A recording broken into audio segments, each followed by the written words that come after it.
Hello! Voilà! Nous sommes en décembre, proche de Noël.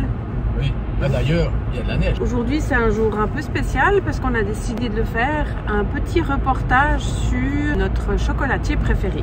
On en parle dans une de nos vidéos où on s'est fait un petit pique-nique frugal avec du chocolat. On en avait parlé, je ne sais pas si tu te souviens. Oui. Ouais, on est assis sur le banc. Là. On vous mettra par là ou là. Par là. Oh. Et aujourd'hui, on se rend à Perrois, Chez Tristan, le chocolatier, pour faire un petit reportage et savoir comment il travaille sur les matières premières, comment il travaille le chocolat, vous montrer son magasin, son laboratoire et tout ce qu'il a déjà préparé aujourd'hui.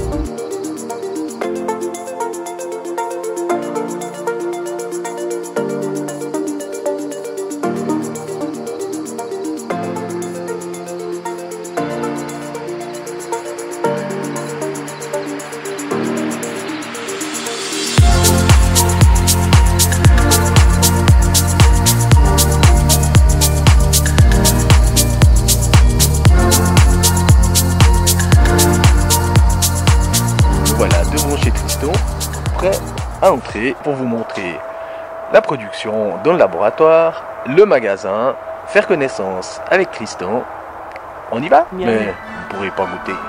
Dommage.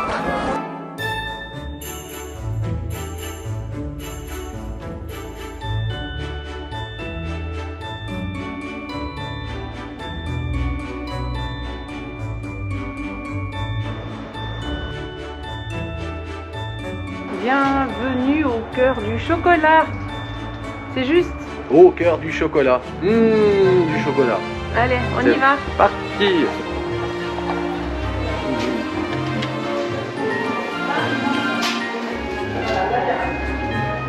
Et bonjour,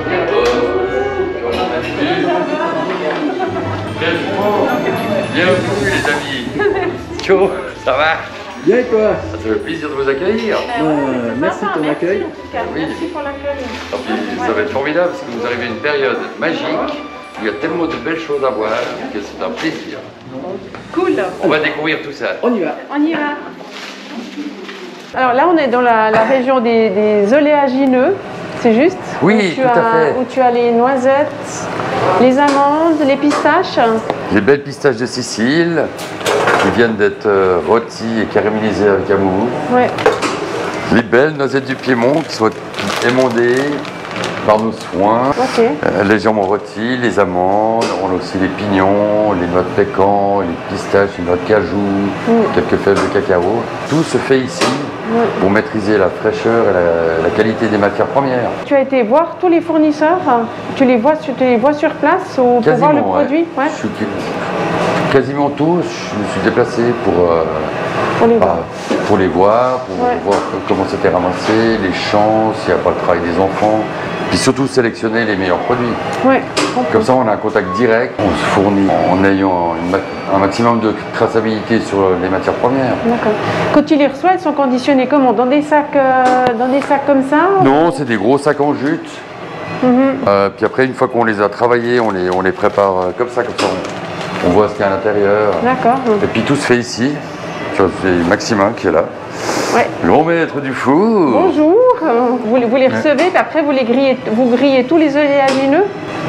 On les torréfie quasiment tous en fait. Ouais. On torréfie tout avec le four avant ou de les caraméliser ou de les laisser brutes. Les noisettes sont pas caramélisées dans les plaques. De les griller, de les torréfier, ça accentue le goût. C'est pour ça que vous le faites? Ou Alors, c'est voilà. pour une question de conservation? Non, c'est simplement une question de goût. C'est vrai qu'on fait, maintenant il y a un nouveau petit mélange salé, parce que les produits sont tellement beaux qu'on s'est dit on va faire un petit pour l'apéritif. Le but c'est de rehausser le parfum du fruit sec, Du produit. sans ajouter trop de sucre. Donc c'est un fin caramel autour, mais sans plus. On a beaucoup de chance de pouvoir importer des produits bruts, même si on doit en faire de la pâte ou les hacher en petits morceaux. Ouais, Comme ça, on sait de quoi on parle, on connaît, c'est une qualité pour tout ce qu'on fait, et au moins on a une traçabilité, puis c'est le goût qui parle après. Ouais, c'est clair. Comment on fait les truffes? Ah, voilà, c'est une bonne question. Parce qu'écoute, il y a quelques années, on faisait comme tout le monde. C'est une boule au chocolat qui n'était pas faite maison, qu'on remplissait de la fameuse ganache et qui était finie à la main. Et quand j'ai connu Bougies-Villars, un jour après Noël, j'étais au fond du trou, triste et malheureux, et je ne me sentais pas 100% honnête. Et du coup, j'ai travaillé la ganache directement. Donc on s'occupe, on fait nos ganaches. J'ai dû changer toutes les recettes et tout, hein, mais c'était... Ensuite, on va travailler directement la ganache. D'accord. Qui sera enrobée 2 fois. Une première couche pour... parce qu'en faisant à la main, on est tout de suite un croquant qui est harmonieux, qui se colle à la ganache, comme on voit là. Ok. Formidable. Regarde. Donc ça, c'est la ganache. Donc on a vraiment cette fine couche extraordinaire qui est en harmonie avec la truffe. Pas cette coque dure qu'on qui se sépare un peu parce que là on fait une deuxième suivant les parfums, ça c'est Rome. Comme ça, je peux faire un jeu de couleurs. Et c'est pour ça que toute l'équipe on enrobe à la main. Ouais. Mais disons qu'au niveau qualité et du goût, on est 200% transparent. Avec un travail artisanal. Ouais, c'est clair. Le chocolat, quand tu le reçois, il est comment? Il est conditionné comment? Alors, le chocolat, quand on le reçoit, on ne travaille pas les fèves de cacao directement. Donc, j'ai des amis qui font ça pour nous. Comme ça, entre l'importation, l'hygiène, puis la qualité à long terme, on reçoit des grosses plaques qu'il faut travailler au quotidien. On refait des mélanges, des assemblages, avec différents pourcentages de cacao, comme ça. Le grand travail qu'on voit, c'est qu'il faut chaque fois refaire tout le jeu du tempérage, de l'association, avec tous les produits, les ingrédients, les températures, pour avoir une qualité, une brillance comme on voit aujourd'hui. Comment que ça faisait de mettre les mains de chocolat? On a les mains douces, ce beurre de cacao. Le chocolat, il est tempéré là. Oui, alors pour chaque préparation tout au long de la journée, on doit préparer son chocolat. T'as beau le laisser là comme ça, on part une demi-heure ou un quart d'heure, ou même en travaillant, il peut être déstabilisé et on aura un chocolat qui sera foutu. Ça veut dire qu'on aura le beurre de cacao qui va ressortir, ça va enlever l'onctuosité, ça peut devenir granuleux, ça peut être gris aussi parce que le beurre de cacao ressort. Donc tout notre travail, cette vigilance, là on le voit. On voit que c'est parfait. Parce que, voilà, il a été bien travaillé, bonne température. On a quelque chose de nickel. Ça nous permet aussi d'avoir une souplesse si on a envie de faire une création spéciale. Tu veux tester un whisky, ou je sais pas, une griotte, une ganache. Ça nous permet de peut-être faire 500 grammes. On peut tout faire. Quand c'est 200% maison. Tandis que si tu es contingenté à cause d'une machine, des réglages, ou des choses industrielles, tu es bloqué systématiquement. Après, c'est les années d'expérience qui font que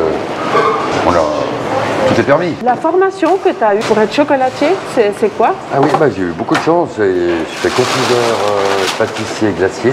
Et après, j'ai eu la chance de travailler 2 ans dans une chocolaterie. C'est vraiment confiseur, pâtissier, glacier. Comme ça, on touche à tout. Boulangerie, le traiteur, du salé, du sucré, des tourtes, un petit peu de chocolat. Avec les entreprises que j'ai fait, on n'avait pas liberté à la créativité ou d'amener autre chose de nouveau. Que ce soit dans les tourtes ou les sandwichs, pas seulement le chocolat. Alors un jour j'ai dit, moi je vais essayer de faire un petit truc et puis créer au quotidien. Ton tout premier laboratoire, c'était celui de Bougies-Villars ou tu avais un ailleurs avant? J'ai eu une petite histoire avant, c'est que j'avais développé le marché japonais avec mes amis qui m'amènent le thé vert toujours encore aujourd'hui. On avait développé le marché du Japon avant la chocolaterie. Quand tu as commencé, vous étiez combien? On était 2, quoi. J'étais tout seul. Et puis maintenant, à Perrois, ici, dans ce nouveau laboratoire, on est une quinzaine et puis 45 à Noël. Ah oui, d'accord. Donc ici, ça fait à peu près 3 ans que tu y es. Je viens d'apprendre que c'est le 5e Noël.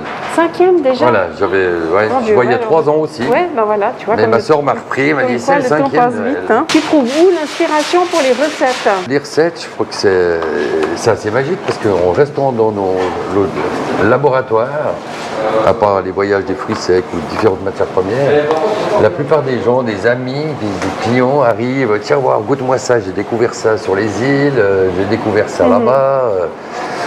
Puis du coup, ça m'inspire, soit je goûte à la maison avec du salé, puis je transforme en chocolat, ou après j'essaie de trouver des vrais fournisseurs de qualité ici. Mais l'inspiration, elle est aussi dans le feu de l'action, comme à Noël. L'autre jour, j'ai dit, ok, qu'est-ce qu'on va faire sous les petits chalets? On a créé une recette avec... on a rôti des noix de pécan, on a fait de la pâte de pécan, j'ai haché des noix de pécan caramélisées pour faire des petits pavés sous les chalets. Ça ressemble aux petits cailloux comme on voit en Valais. Il y a besoin de faire quelque chose, on le fait, en gardant une qualité, une ligne qui nous correspond. Il y a des associations qui fonctionnent bien, puis il y a des associations qui ne fonctionnent pas du tout. Je pense qu'on pourrait presque tout faire, mais c'est une question d'équilibre. Si je te dis par exemple Cénovis, ouais, donc effectivement, on est assez fiers du Cénovis, voilà, mais c'est une entreprise suisse. Non, c'est vrai que ça me parle pas trop. J'aime pas le Cénovis. Quand j'aime pas, c'est déjà mal barré. Mais quand j'aime, tout est permis. Non, mais j'ai eu faire une ganache à la truffe. J'ai eu faire au safran, c'est quand même très bon. On fait pas mal de choses sur mesure, mais je crois que tout dépend de l'équilibre. Mais effectivement, curry, fromage, Cénovis, il faut. C'est comme cigare et chocolat. Je veux dire. On fume un cigare CPM, on mange un bon chocolat, mais on va pas mettre du cigare dans le chocolat. Et à un moment donné, il faut garder ça, il faut rester à sa place. Est-ce qu'il y a eu vraiment des flops, des choses que tu pensais que ça allait marcher, et puis en fin de compte, ça marche pas du tout? Écoute, chez vous, j'ai beaucoup de chance, parce que, bon, quand c'est au magasin, c'est que ça me plaît. Tout ce qu'on a créé de nouveau jusqu'à aujourd'hui, ça plaît. Dans les grands succès, je pense, c'est la truffe au yuzu, qui était faite que pour la Saint-Valentin. Je faisais un petit cœur au début dessus. Je dis, on fait des petits sachets de 5 truffes. J'ai sorti yuzu, super génial.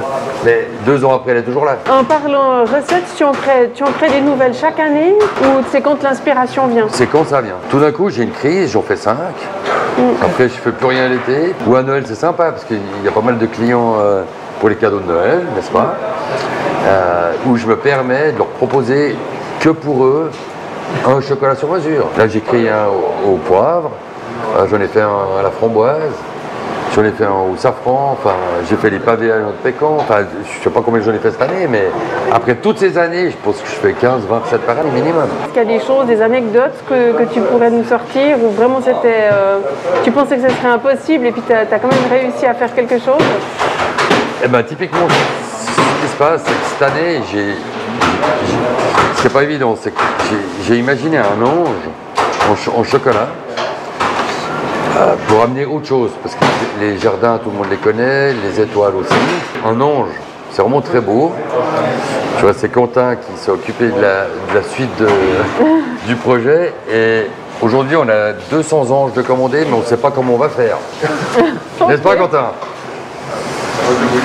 Ça nous fait pas peur, mais je pense que là, on est un peu dans le... J'ai pris une ferme bio, et donc ils font tous des légumes et tout. D'accord. Puis Lucie qui a travaillé une semaine chez eux. C'est hyper sympa, puis ils font plein de plantes séchées. C'est intéressant aussi, ça vous... Dans les plantes, je pense que dans les arômes que tu peux sortir avec le chocolat, est-ce que il y a quelque chose qui peut être intéressant, comme l'anis ou... L'anis, là, Lucie, elle a fait tester, ils font une menthe à croix. Toi, on n'arrête pas de créer, encore aujourd'hui. Ouais. On a créé Lucie qui a fait une infusion de menthe. Et ça, c'est les fameux anges en fait. Le fameux ange, on ne sait pas comment réellement on va réussir à assumer cette commande, parce que cette partie sera blanche. Donc on a vraiment peaufiné le détail, la taille. On est relativement serein, mais c'est vrai que typiquement c'est un défi de demain. Voilà, c'est ça. Le temps de travail que tu passes dans ton laboratoire, suivant les étapes, les saisons, tu arrives à estimer un peu ou pas du tout? C'est vrai qu'effectivement c'est assez drôle parce qu'on était peut-être 6 heures de travail, puis là c'est entre 15 et 18 je pense. 15 et 18 ouais, ça fait des sacrées journées. Hein. Bon, mais moi ça m'excite, parce qu'il faut penser à tout, chaque détail. Il y a l'organisation du travail, la sélection des matières premières, être sûr d'avoir de l'approvisionnement, occuper toute cette équipe. Ils sont 40 là, il faut que je retrouve du boulot. C'est clair. Alors, si tout d'un coup, puis alors à Noël c'est comme ça, c'est stop, arrêtez là, donnez un coup de main là-bas, stop, on fait ça, non, arrêtez cette commande, tac, faites ci, faites ça. C'est comme ça toute la journée. En fait, tu fais le chef d'orchestre, quoi. Tu Oui. vas diriger Puis, tout. entre deux, je suis censé donner un coup de main, décorer, soulager un peu l'équipe. C'est difficile de déléguer, hein. C'est très difficile. C'est vrai qu'il y a des choses, mais je suis tellement content de les faire moi. Oui, parce qu'on dit toujours qu'on est mieux servi par soi-même, mais, Aussi, ça, c'est vrai. ouais, voilà, mais, c'est ça. mais je crois que je suis tellement content de faire mon métier que c'est pas que je veux pas déléguer. Mais c'est que j'ai besoin de le faire. Toi, dimanche, j'étais là, j'ai fait plein de spécialités. Puis j'ai fait des pavés framboises, des pavés aux épices, j'ai fait plein de spécialités. Mais c'est moi qui ai fait. C'est quoi la recette la plus difficile à réaliser pour toi? J'ai pas de recette. Toutes les nouveautés, on apprend en faisant. Mais t'as pas un cahier, un livre de recettes que les employés peuvent suivre ou tu les transmets comme ça? J'ai dû toutes les spécialités. Parce que quand c'est comme ça, j'ai pas le temps d'expliquer, je le fais moi.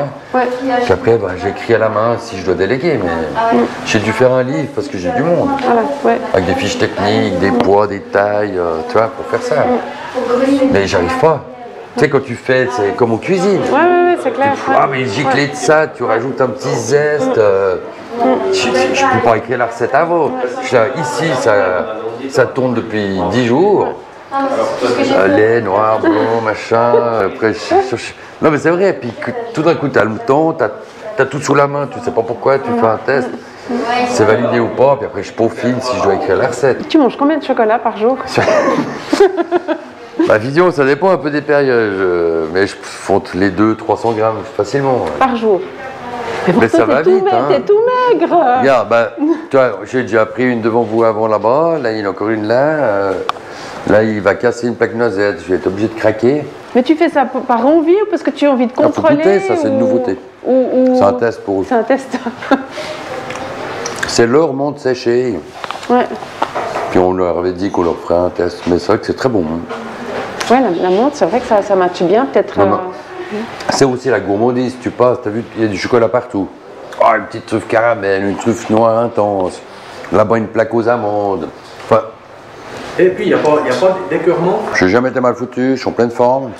Je tiens mes 6 semaines, 18 heures par jour. Puis à force de goûter, c'est là que ton esprit, ah mais tiens, monte. Viens, monte à goûter champagne. Puis tu vas croquer une amande caramélisée. Tu fais les associations. Ou une fève de cacao. Souvent, je fais comme ça, je prends plusieurs chocolats. Un que j'aime bien, c'est le rocher avec le rêve de noisette écrasé dessus. Tu manges ça. Ça, j'en mange 3 minimum. Ça, c'est d'office, 3 par jour minimum. Tu peux demander, hein. Ils me voient, et puis j'essaie d'aller vers 12h30 quand il y a presque plus personne. Comme ça, ils ne voient pas que je fais mes spécialités, mais ça, c'est bon. De faire une spécialité, justement, d'associer les deux. Mais je n'ai pas encore trouvé la technicité. Mais c'est là déjà. Ça viendra. Et ton chocolat préféré? Oh. Mais c'est cyclique. Des fois, j'ai des crises pour le rocher pistache, c'est la classe. Le rocher avec le rêve de noisette, les plaques noisettes. Je fais de temps en temps une truffe, 79% de cacao que vous avez sûrement connu au début. Oui. Tout est bon. Hein. Je n'arrive pas à dire un qui... Mais tu n'as pas une préférence entre le chocolat au lait, le chocolat blanc, le chocolat noir? Alors, j'aime bien le blanc à la vanille, j'aime bien le lait aux noisettes et j'aime bien le noir au pistache. Non, mais ça, c'est vrai. Ouais, le rocher au pistache, c'est incroyable. Le blanc à la vanille, c'est comme ça. Et le lait aux noisettes, alors là, c'est incontournable. Et ce que je disais, la recette que j'ai pas réussi à trouver l'équilibre, c'est le chocolat noir au sel. Ça, je me souviens parce que tu nous en avais parlé déjà et tu nous avais dit le sel va super bien avec le chocolat blanc, mais le chocolat noir, je suis jamais arrivée. Je suis jamais arrivé. J'ai fait venir tous les sels, enfin une bonne partie des sels qui existent au monde. Hein. Rouge, noir, rose, Himalaya, Guérande. J'ai pas réussi. Bon, ça restera un défi. C'est ça. Mais peut-être qu'un jour, je suis en train de faire une autre recette avec de je sais pas quoi. Tchac, on va mettre une petite pointe de sel, puis ça sera extraordinaire. Parce que même s'il y a une demande, que c'est que tu fais du noir au sel, hein, je vais pas me précipiter, puis si c'est pas bon, je vais pas le mettre au magasin. Maintenant, une chose est sûre, c'est qu'on peut pas dire la vie c'est comme une boîte de chocolat, on sait jamais ce qu'il y a dedans. Parce qu'en venant chez toi, on sait ce qu'il y a dedans. C'est ça, on sait. Justement. Hein. Il y a le coup de main, voilà. C'est vrai, c'est pour ça qu'on n'a rien à cacher. Depuis que vous venez, vous avez pu rentrer dans tous les labos, on a toujours tout montré ce qu'on faisait, parce que c'est la vérité. Merci beaucoup pour ton accueil. Merci à vous. C'est super sympa. C'est ça. De faire ce petit reportage. Nous, ça va nous manquer sur les routes d'Europe, ton chocolat. C'est un régal. Moi, Oui. je te rejoins. Celui que j'adore, c'est la plaque chocolat lait aux noisettes. Oh là, c'est une valeur. Ouais, j'ai des valeurs Et sûres. chaque fois, je vous montrerai une plaque après d'ailleurs. Chaque fois qu'on vient, moi je pars avec. Christo, merci beaucoup. En tout cas, C'était un véritable plaisir. Ouais. merci à vous. Bonne route. Sachez Merci. que même à distance, vous serez dans notre cœur. C'est gentil. C'est gentil, nous aussi. Excellent périple. Merci. T'as résisté? J'ai résisté, mais là on va C'est sûrement dur, hein? craquer. Ouais, c'est ça. Donc, c'est le moment où nous allons nous précipiter dans le magasin, le dévaliser. Moi, je vais prendre des plaques et des plaques de chocolat, lait aux noisettes. Eh ben moi, le chocolat sans sucre.